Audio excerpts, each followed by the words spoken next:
Welcome to our channel the way of law. तो इस video में हम लोग डिस्कस करेंगे कि हमें कैसे केस लॉस पढ़ने चाहिए सीयूटी पीजी एलएलएम के लिए, किस क्वांटिटी में पूछे जाते हैं, ज़्यादा केस लॉस के ऊपर क्वेश्चन बेस्ड रहते हैं, लैंडमार्क केसेस पढ़ने हैं कि रीसेंट केस लॉस पे ज़्यादा ध्यान देना है, कौन से सब्जेक्ट के केस लॉस ज़्यादा पूछे जाते हैं। तो सबसे पहला मैं आपको एक चीज़ बता देती हूँ, कितने क्वेश्चंस पूछे जाते हैं केस लॉस से रिलेटेड, तो बहुत ज़्यादा नहीं है पहली चीज़, ठीक है। ये मैं आपको पास्ट ईयर के जो दो हमारे पास पेपर्स है 2022 और 2023 का पेपर्स, उसे देख के बता रही हूँ। तो सबसे पहले तो बहुत ज़्यादा आपसे केस लॉस से रिलेटेड सवाल नहीं होते हैं, पहली चीज़। और अगर मैं बात करूँ रीसेंट और लैंडमार्क, तो आपका फोकस ज़्यादा लैंडमार्क केस लॉस पे होना चाहिए, क्योंकि पिछले साल के पेपर्स को देख के रीसेंट केस लॉस के एज सच कुछ वैल्यू तो हमें दिख ही नहीं कि उसे पूछा गया है बहुत ज़्यादा। तो इसमें आप अपना समय ना बर्बाद करें। इनफैक्ट आप लोग क्या कर सकते हो, अगर आपके पास सही में टाइम है तो आप रिवाइज कर सकते हैं, या फिर जो आपने अगर सारे लॉज नहीं पढ़े हैं तो आप उन्हें पढ़ सकते हैं, ठीक है। रीसेंट केस लॉस के पीछे भागने की ज़रूरत नहीं है। एक दो कुछ बहुत ज़्यादा प्रोमिनेंट है तो उसे आप बिल्कुल देख सकते हो, जो कि आपको लगता है कि पूछा जा सकता है, वरना तो कोई ज़रूरत नहीं है।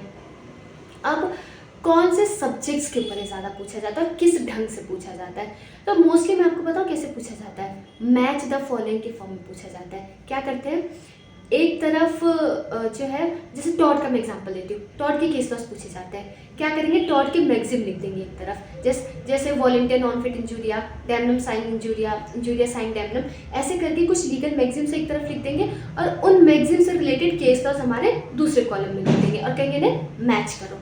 तो ये एक तरीका होता है, मतलब क्वेश्चन एक है लेकिन केस लॉ आपसे 4 पूछ लिए गए हैं, है ना। इसमें इसको भी सॉल्व करने का तरीका होता है, मैं बताऊंगी किस तरीके से सॉल्व करना है। तो इस तरीके से हमारा क्वेश्चन पूछा जाता है, ठीक है। ऐसे ही कंपनी लॉ का करते हैं। कंपनी लॉ का कंसेप्ट लिख देंगे, कॉर्पोरेट वेल, है ना, indoor management, doctrine of ultra vires, ऐसे करके कंपनी लॉ का कंसेप्ट लिखेंगे कॉलम ए में, और कॉलम बी में आपको केस लॉस के नाम लिख देंगे, कहेंगे मैच करो। तो मोस्टली मैच के मतलब मैच द फॉलोइंग के फॉर्म में आता है, और लैंडमार्क ही केसेस जो है ज़्यादातर पूछे जाते हैं। कौन से सब्जेक्ट से पूछे जाता है, ऑब्वियसली सबसे पहले कॉन्स्टिट्यूशन, फिर company law, torts, contract, public international law और एनवायरमेंटल लॉ।